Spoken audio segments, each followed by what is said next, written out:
अस्सलाम वालेकुम बेटा, क्या हाल आप लोग? ठीक हैं? खैर है। सिक्स सेमेस्टर में हमारे एनालिटिकल के सिलेबस में दो पेपर हैं, उनमें से एक पेपर स्पेक्ट्रोस्कोपी पे मुश्तमिल है। स्पेक्ट्रोस्कोपी की डिफरेंट टाइप में से हमने यहाँ इसमें स्टडी करनी है अल्ट्रा वायलेट विजिबल, और दूसरी टाइप है FTIR रामन स्पेक्ट्रोस्कोपी। अच्छा, थोड़ा सा आपको इसका व्यू जो है वो दूँ, आपको आइडिया भी होगा स्पेक्ट्रोस्कोपी है क्या। ये केमिस्ट्री की ऐसी ब्रांच है जिसमें हम मैटर और रेडिएशन में जो इंटरेक्शन है, जो रिलेशनशिप है, उसको स्टडी करते हैं।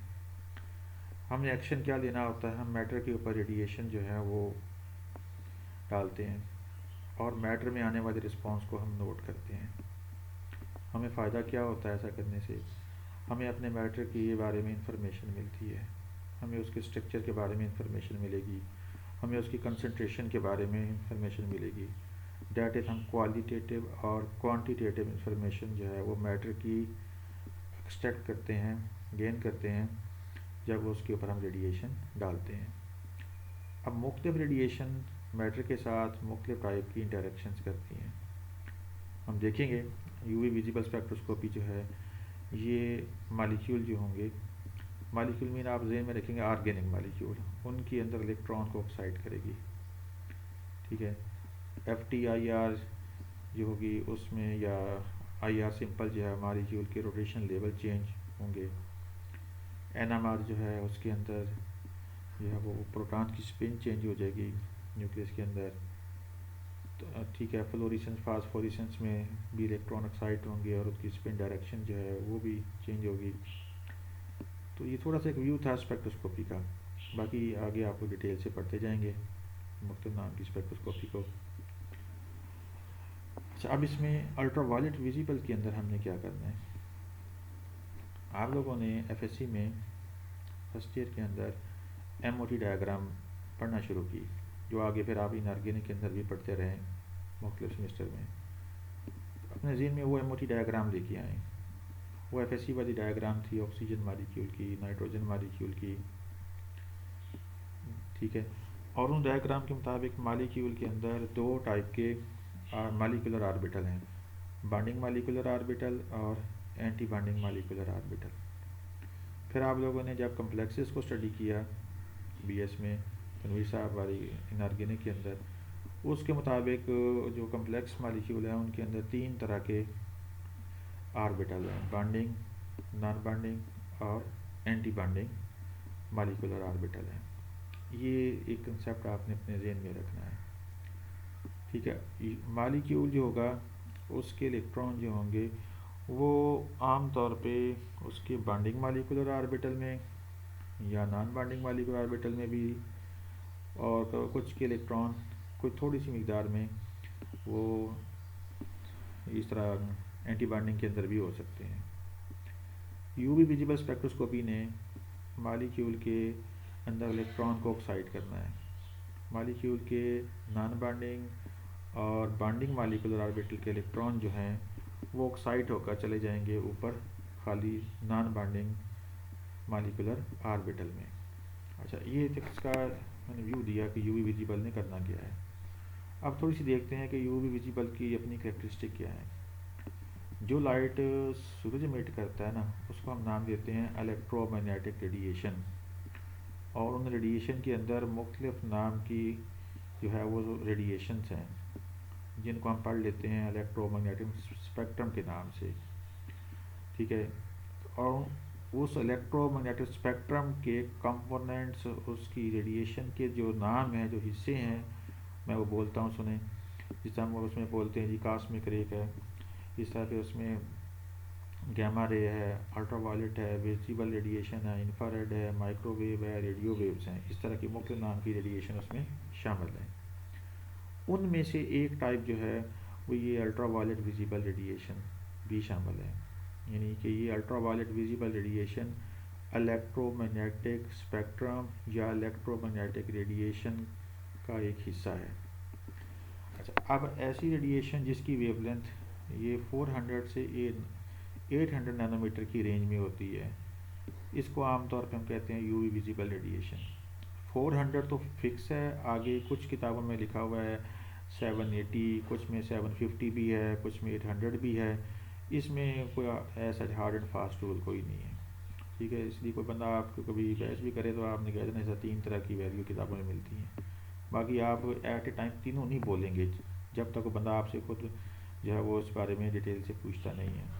पेपर में आपने जो भी लिखना है एक ही लिखेंगे। फिलहाल इस बुक को फॉलो कर रहे हैं, आप इसी को ही लिखें। 400 to 800 नैनोमीटर की रेडिएशन को विजिबल रेडिएशन कहा जाता है, और वो रेडिएशन जिसकी वेवलेंथ फिर 400 से कम हो लेकिन 200 तक हो, यानी 200 से लेके 400 नैनोमीटर तक की जो रेडिएशन है उन्हें हम कहते हैं अल्ट्रावायलेट रेडिएशन। ठीक हो गया बेटा, ये दो इसे मैंने इसके बना दिए हैं। यहाँ बेशक ये दो वर्ड नज़र आ रहे हैं, अल्ट्रावायलेट एंड विजिबल। अब दोनों की कैरेक्टरिस्टिक मालूम हो गई हैं कि ये वो रेडिएशन है जिसकी वेवलेंथ 200 से लेकर 400 नैनोमीटर तक है, और ये वो रेडिएशन होंगी जिसकी वेवलेंथ 400 से शुरू होगी और तकरीबन 800 नैनोमीटर तक ये चलती है। ठीक है, अब इस फर्स्ट पैराग्राफ में आपने करना क्या है, आपने यही चीज़ इस तरह करनी है। अच्छा, आपकी बुक में तो ये भी नज़र आ रहा है, आप कहेंगे यहाँ तो ये लिखा हुआ है अल्ट्रावायलेट जो है 10 से 400 तक लिखा हुआ है। ये 10 से 400 वाला जो है ना, ये वैक्यूम अल्ट्रावायलेट बनता है। अब आगे आप पढ़ेंगे इसको डिटेल के साथ, ठीक है ना। तो विजिबल ठीक है, उसने यही लिख दिया है, इसको पढ़ना है, उसमें और कुछ भी नहीं। बाकी छोटे शॉर्ट क्वेश्चन टाइप की इन्फॉर्मेशन लेनी है आपने। मतलब पहला क्वेश्चन में ये है कि what is the range of UV visible radiation. आप यहाँ से पढ़ के उसको मार्क कर लें, उसने इसे को निशान लगा लें, ठीक है। बाकी ये सारा नहीं इसको आपने पढ़ना। अच्छा, उसके बाद आ जाएँ सेकंड पैराग्राफ में। अब यहाँ पर क्या है हमारे बारे में, इस बारे में जो रेडिएशन, ठीक है, जिनकी वेवलेंथ जो है वो 200 नैनोमीटर से नीचे होती है ना, ठीक है, उनको हम आमतौर पे जो है वो स्टडी नहीं कर सकते, क्योंकि 200 नैनोमीटर से नीचे जो रेडिएशन है डेफिनेटली उनकी वेव लेंथ छोटी है लेकिन उनकी बहुत हाई एनर्जी है, और इस तरह की हाई एनर्जी वाली रेडिएशन को ऑक्सीजन मालिक्यूल ऑब्जॉर्ब करना शुरू कर देता है। आप कहेंगे उससे हमें क्या होता है। हमने असल में अपने सैंपल के ऊपर जब ये यूवी या विजिबल रेडिएशन डालनी होती है, हम चाह रहे होते हैं सिर्फ हमारे एनालाइट के पार्टिकल ही रेडिएशन को ऑब्जॉर्ब करें, ठीक है, क्योंकि हमने उन एनालाइट की इंफॉर्मेशन लेनी होती है, उनकी तादाद मालूम करनी होती है, डेट कंसनट्रेशन फाइंड करनी होती है, या उनका स्ट्रक्चर फाइंड करना होता है। अगर ऑक्सीजन ऑब्जॉर्ब करेगा तो इसका मतलब एक्स्ट्रा लाइट ऑब्जॉर्ब होगी, ऑब्जॉर्बेंस ज़्यादा आएगी, और वो सारी की सारी ऑब्जॉर्ब वैल्यू जो होगी वो ट्रू वैल्यू नहीं होगी, यानी उसमें एरर बन चुका होगा ऑक्सीजन की ऑब्जॉर्प्शन की वजह से, वो वैल्यू बड़ी बन चुकी होगी, डेटा वो डाटा गलत हो जाएगा। अब आप कहेंगे भाई ऑक्सीजन का क्या करें, ऑक्सीजन तो पता है हर तरफ हवा में मौजूद है। अब इसका एक तो हल ये है कि अगर आप फ्लास्क में अपना सैंपल डाल के उसमें जो है वो ये डालें, नाइट्रोजन को पास करें, तो नाइट्रोजन फ्लास्क में आ जाएगी और पहले से मौजूद ऑक्सीजन बाहर निकल जाएगी, उसे कहते हैं नाइट्रोजन को फ्लश आउट करना। इससे आप ऑक्सीजन को निकाल देंगे सैंपल के ऊपर से, ठीक है। अब नाइट्रोजन आ गई, नाइट्रोजन का ट्रिपल बॉन्ड है यानी स्टेबल मॉलिक्यूल है। नाइट्रोजन का मॉलिक्यूल जो है वो यूवी विजिबल लाइट को 150 नैनोमीटर तक ऑब्जॉर्ब नहीं करता, यानी ऑक्सीजन को नाइट्रोजन से रिप्लेस करके आप जो है 150 से लेके ऑनवर्ड जो है इस टाइप की रेडिएशन को एनालिसिस में यूज़ कर सकते हैं। लेकिन अगर आपने ऑक्सीजन ही रखी है फिर आप 200 नैनोमीटर्स या उससे बड़ी वेवलेंथ की लाइट को ही यूज़ करेंगे एनालिसिस के लिए। अगर आपने ऑक्सीजन निकाल दी है, नाइट्रोजन फिल करा ली है, फिर आप 150 से जो है स्टार्ट कर सकते हैं रेडिएशन को मॉलिक्यूल के ऊपर वाट करने के लिए। अच्छा, अब ये चीज़ें सारी यहाँ पे लिखी हुई हैं, मतलब आप सेकंड पैराग्राफ में पढ़ेंगे UV region below 200 nanometer can not be studied. ये शॉर्ट क्वेश्चन है, why it can not be studied by conventional UV spectrophotometer. Reason आ गई oxygen and air absorb strongly in this region है। Oxygen को expel out कर दें by flashing instrument with nitrogen.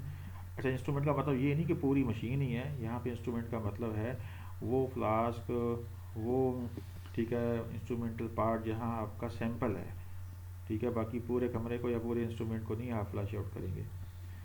अच्छा, उस वक्त क्या होगा जी, range of the instrument can be extended down to 150 nanometer, यानी आपका वो इंस्ट्रूमेंट फिर जो है प्रैक्टिकल करने के लिए ज़्यादा रेंज में इस्तेमाल होना शुरू हो जाएगा। अब क्या है, below which oxygen also absorb है, नाइट्रोजन आल्सो ऑब्जॉर्ब करना शुरू हो जाएगी, फिर उसका मसला शुरू हो जाएगा। अच्छा, अब फिर क्या हमने करना आगे? आगे लिखता है कि अपना इंस्ट्रूमेंट इज एवैक्यूएटेड। अब एवैक्यूएट मतलब तो सारा को सब गैसें निकाल दें, उसमें ऑलमोस्ट वैक्यूम जनरेट कर दें। The study of whole UV region in below 200 nanometer. तो बहरहाल कि अगर आप सारे गैसें निकाल देंगे उसमें से, वो फिर वैक्यूम बन जाएगा। वैक्यूम में फिर और मसला आ जाएगा, तो प्रॉब्लम आएंगे।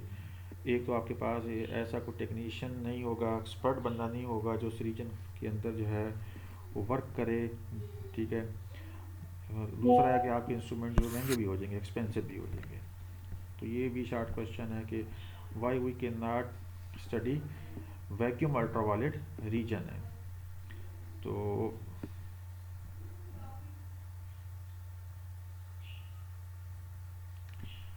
तो उसके जो ये दो आंसर है जो यहाँ आपको नज़र आ जाएंगे इस पैराग्राफ में।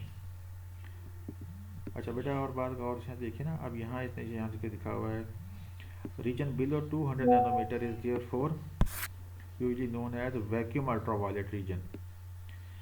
तो इधर इसने जो लिखा हुआ था वो 10 से लेके 400 तक का नाम दिया हुआ था। ये थोड़ी सी चीज़ें ऐसी हैं जो कन्फ्यूज़ करती है, हम गौर से पढ़ेंगे तो ये क्लियर हो जाएंगी। बाकी मैंने आपको बता दिया कि ये 3 लफ्ज़ स्ट्रेट फारवर्ड। वैक्यूम अल्ट्रावायलेट शुरू होता है 10 से लेके 200 तक, 200 से लेके 400 तक जो है वो अल्ट्रावायलेट है, यानी उसमें वर्ड वैक्यूम ख़त्म हो जाता है। फिर 400 से लेके 800 तक जो है वो विजिबल रीजन है। मेरी इस बात को सिंपल सुन लें तो किताबों वाली कन्फ्यूजन सारी ख़त्म हो जाती है। दोबारा सुन लो, 10 से 200 वैक्यूम अल्ट्रावायलेट, 200 से 400 सिर्फ अल्ट्रावायलेट रीजन, और 400 से 800 विजिबल रीजन है। बस ये 2-3 शार्ट क्वेश्चन थे जो आपने यहाँ से याद करने हैं। अच्छा, उसके बाद आता है absorption of radiation and electronic transition है। तो मैंने अभी बताया था कि जब मालिक्यूल के ऊपर हम रेडिएशन डालेंगे, मालिक्यूल के इलेक्ट्रॉन एक्साइट होंगे। अब वो एक्साइटेशन जो है वो कहाँ से कहाँ होनी है, मैंने आपको आइडिया दिया उसका। वो पॉसिबल इलेक्ट्रॉन जो है हमारे नॉन बाइंडिंग या बाइंडिंग मॉलिक्यूलर ऑर्बिटल से उठेंगे और कहाँ चले जाएंगे, एंटी बाइंडिंग जो मॉलिक्यूलर ऑर्बिटल होगा वहाँ पहुँच जाएंगे। ये आपका थोड़ा सा इंट्रोडक्शन का लेक्चर था, बाकी हम इसके ऊपर मज़ीद फिर कंटिन्यू करेंगे। वीडियो लेक्चर रिकॉर्ड फॉर्म में आ जाएगा अगला, या फिर लाइव क्लास होगी।